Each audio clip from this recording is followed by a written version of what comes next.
سلام دوستان عزیز. این موتوری که مشاهده می‌کنید رو اسم بسته است مربوط به خودروی اپتیما میباشد. علت مراجعه این ماشین بود که برای تعویض اورپمپ تشریف آورده بودن. بعد ما به درخواست مشتری اورپمپش رو خواستیم تعویض کنیم، به یه صحنه برخوردیم که موتورش رو آوردیم پایین. بیا اینجا.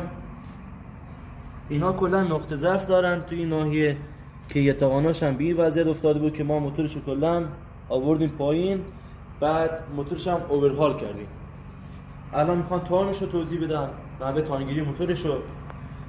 نحوه تانگیری موتور باید پستون تو مرگ بالا باشه 1.4 که خار سر میلنگ ما میشه تو ساعت 9 قرار میگیره تو این حالت.